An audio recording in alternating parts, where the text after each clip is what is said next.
they're exercises in observation and inquiry.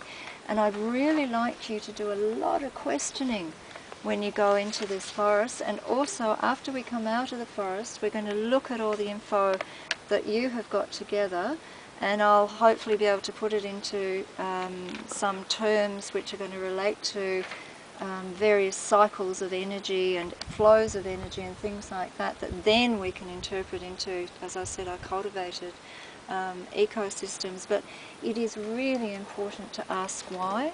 It's really important to look for differences, and not only in natural ecosystems like this, but even in your own backyard or wandering around the neighbourhood. You know, you can look into somebody's garden and, wow, look at that rose bush, it's growing so well. I'm only 3 doors down, why aren't my roses growing like that, you know?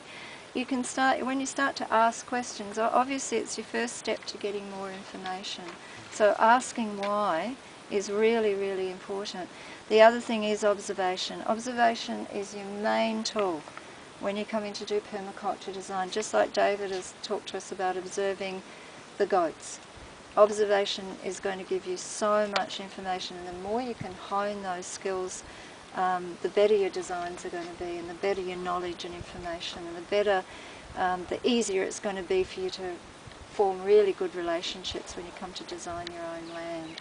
So that's a really, really important part of it. And I've just put in this here. Some of you may remember a guy called Julius Sumner Miller. I remember him when I was growing up. He was an American, and he had this show, and I'm pretty sure it was called Why Is This So?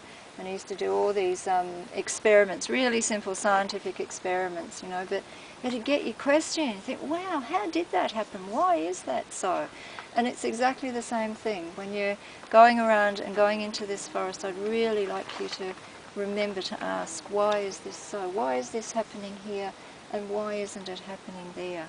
Or why is it happening up there and not happening down here? So you're looking for differences and questioning these differences. I'd also really like you to use all of your senses. We're a pretty visually orientated kind of culture, but what I would like you to do is to stop often and to close your eyes and to use your sense of hearing.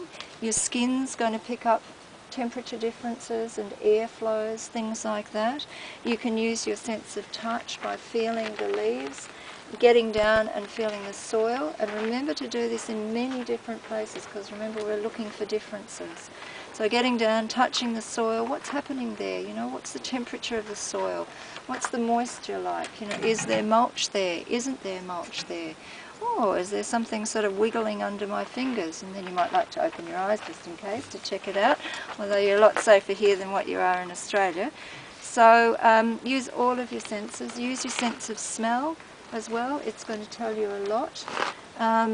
Some questions might come up, well, why would I need to, you know, listen to things? Well, for instance, in, say, a suburban area, you might close your eyes and you listen and you think, oh, I can hear birds, you know, way over there, but I can't hear any around me. I would really like to get those birds to come over here to increase your diversity.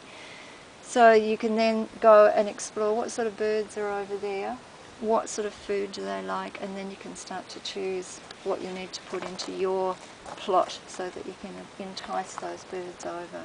So even your sense of hearing is going to tell you a lot. You might have not been aware that there was actually quite a lot of noise happening. Where's that noise coming from? Okay, it's coming from that direction over there. Maybe I need to think about something that will actually filter and absorb that noise. Oh wow, that's going to work really well, because that's where the wind comes from too. So a really well designed windbreak is not only going to cut down on the noise pollution, but it's also going to filter your wind as well and shelter your land. So all of your senses can give you a lot of really great information. So don't forget to do that. It takes a while to get used to doing it, because we're not, you know, we're not used to doing it. We're used to using our eyes.